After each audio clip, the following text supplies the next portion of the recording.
that doesn't look good. Right in our garage and test facility, we're rolling out a 2022 Toyota Highlander Hybrid. A very nice vehicle. Let's take a closer look. The styling is nothing fancy, like most Toyota products, but will definitely do. And they shipped it all the way from their headquarters, which is now in Texas, since they left California. Who doesn't want to leave? And the hybrid decal, let everybody know you're trying to save the planet. The base price of a Highlander runs around 35 grand, but this is the bronze edition. Includes 18-inch wheels, illuminated door sills, digital rear mirror, and let's see, what else? Hands-free liftgate, 10-way power seats, and 1,500 watt power outlet somewhere, I'm sorry. 1,500 watts, okay. This brings the total tab up to $47,000. If you're wondering why the price is so high, it's because on the bronze edition there are no options to speak of. Everything is standard, except for this rear heavy-duty synthetic cargo floor, which is excellent, keeps the gear from sliding around. That's the plus side. The negative side, it's $318 extra. Wow. Alright. You want to play, you gotta pay. These are third row seats for those who can squeeze back there. And since we're in the rear, hey, where's the spare tire? Yes, we do get one, unusual for a hybrid. You have to crawl underneath and get dirty. And yes, as we do in all the videos, we'll be taking these headlights out in the dark to see how they perform and doing other night driving. That's part 3 of the video. So don't go away. Or fast forward and go to the third part. Under the hood is a 2.5 liter 4-cylinder engine hooked up to 2 electric motors for a total output of 243 horsepower. Fuel economy is rated 36 mpg in the city, 35 on the highway if you get the 2-wheel drive, or 35 if you have the all-wheel drive like we have here. If you take the 17-gallon fuel tank and multiply it times 36 mpg, or 35, you get a close cruising range of 600 miles. If you can do that, that's great, but well, we'll get the real mileage later on in the video. That's what you're here for, right? The real figures, not the fake stuff other YouTubers do. If you want more power, there's the 3.5 liter V6, 295 horsepower, 22 to 29 mpg, average around 24 in real-world driving. We're focusing on the hybrid for this vehicle test. And by the way, if you want the V6, this is the last year, 2023, they're getting rid of it for an upgraded 4-cylinder, so last chance. If you're going to buy a hybrid vehicle, Toyota and Honda brands are your best bet. Some of the others, not so hot, but that's another video to discuss on another time. Let's step in the vehicle, and one thing I like right off the bat, the doors come all the way to the bottom, so all the rocker panels are protected from dirt and debris. Stay squeaky clean, aside from my muddy boots. A CVT automatic transmission. I know CVTs suck, we all hate them, but the ones in Toyotas seem to last a lot longer than other brands, and it really isn't that unpleasant to drive. And you do get a drive mode button, normal, eco, and sport. Sport mode in a hybrid, who would guess? The glove box is too small for a vehicle this size, but if you take the owner's manual out, as you should, no reason for it to be in there, put it in the back storage area somewhere. Then you'll have at least enough room to use. The gauge cluster is well designed, lots of useful information. Like all Toyota gauge clusters, there is a lot of glare reflecting on a sunny day, but not as bad as the others. At least it doesn't wash out, so I guess I'm not going to complain. The type of plastics used in this vehicle, along with other Toyotas I've noticed, is kind of cheap looking, but it does seem to hold up, so I guess we shouldn't bitch about that either. Alright, part 1 of the video, show and tell is over. Part 2, we're going out and do some driving. Get some real fuel economy numbers that you don't get on other YouTube testers. The power steering is electric, but thanks to some good engineering, feels hydraulic. I think it was the Lexus engineers that originally developed this and passed it down to their sister brand Toyota, but as far as who did it, who cares, it works. As we do all of our videos, take some mild speed humps at 15 miles per hour. See how the suspension performs on impact, and here comes the first one.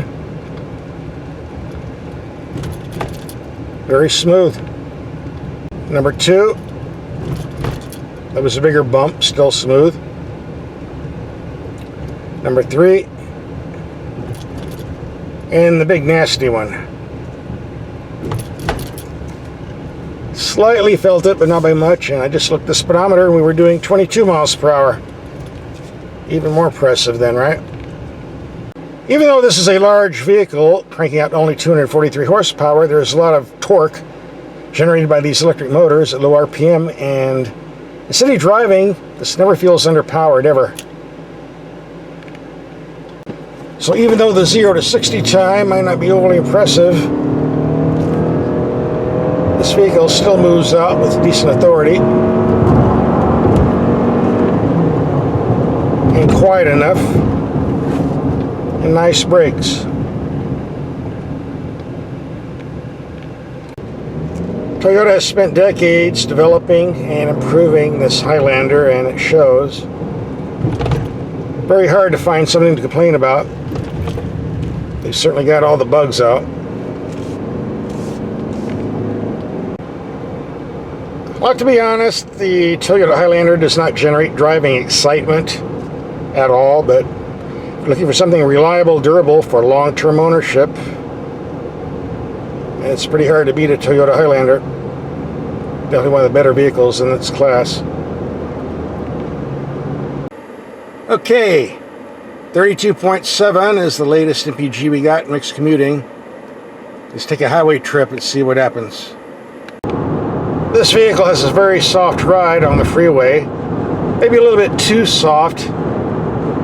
Even in the sport mode, there's a bit of wallowing in these 20 mile per hour crosswinds, but the smoothness and quietness is what you want.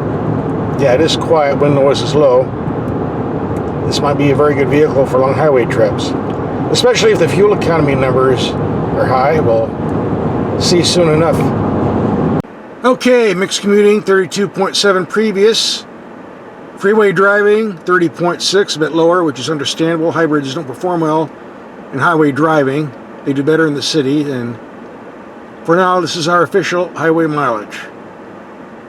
30.6. Well, that doesn't look good. Alright, that was a previous short highway trip around 40 miles. This is going to be a longer one around 100 miles. So let's see what happens. By the way, it's very windy today. This might affect the fuel economy, but then again, it might not. Okay, 120 something miles, 27.7 mpg. Like I said before, hybrid systems work better in city driving rather than the freeway, so if we do more of city driving, perhaps we'll get the number back up to 35. Around there, such. And another happy hour accident. We're having a lot of fun today, aren't we? That doesn't look good. Alright, I've been driving this almost a whole week, and it's pretty much the same. City driving around 33. Highway mileage running around 28 to 30. Those are my official figures. So what's my take on the Highlander after a week of driving? Personally, I prefer the V6 power, but if you like fuel economy as well as the Highlander, this hybrid's certainly a good way to go. Very nice vehicle to drive. And the Toyota quality reliability is there. Highly recommended. Okay, part 1 and part 2 is over. Part 3, the bonus driving, taking the headlights out in the dark and see how they do. So let's proceed. Okay, it's dark enough. Let's take these Highlander headlights out and see what they do. Apparently if you turn the headlights on, even if the engine's not running, you get this shrieking noise. If you're listening to that, you'll just have to put up with it, I guess. And here we have the low beams on. Now the high beam. And here's what the taillights look like in the dark. Very wide and thin. And the license plate lights are about as bright. And here are the emergency lights with the headlights on. Not very easy to see. Slightly better on the rear. Okay, now we can see them. Wow, these are dinky. Hard to see even with the taillights off. Well, it's a styling issue. Alright guys, the reason it was making that shrieking noise is because I had the transmission in drive instead of park. Dumb me. Hey, it's dark in the cabin. Didn't have the lights on. A lot quieter now. Okay, now's a good time to have it in drive since we want to move. Okay, here we have the low beams on a wall 33 yards away or 100 feet. As long as the lights are above the bushes, we're doing pretty good, although it's very, very dark above the bushes. It means we have a strong cutoff. Go to high beam. Definitely right in the middle. And on the street, low beam. Does a pretty good job of lighting up all the signs down the road.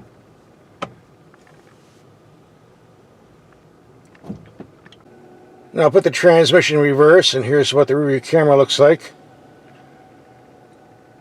Pretty good considering it's pretty dark outside, very little street lighting.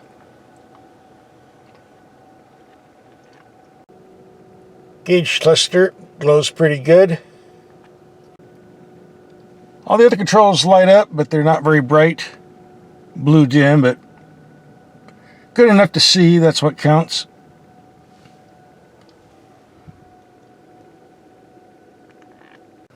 If you watch my videos, there's one accessory I cannot stand. That is an auto-dimming mirror that cannot be turned off. Which means if you want to disconnect it, you have to put a piece of tape over the sensor hole or something. You don't want an auto-dimming mirror on when you're doing city traffic. You can't see what's beside you. You end up running over a bicyclist or something. But get back to the point, this does have a switch to turn it off. Right there. So I'll give it a pass. And since we're at a gas station where it's nice and lit up, let's take another look at that rearview camera. Yeah, looks a lot better now, doesn't it? Far better than it was in that dark, dingy street.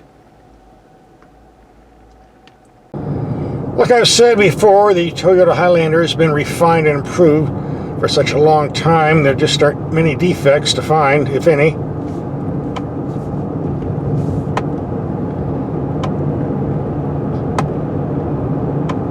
And I would say these headlights are definitely more than acceptable.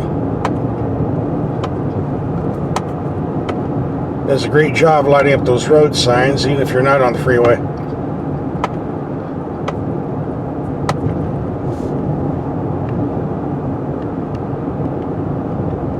So overall, I give the headlights a passing grade.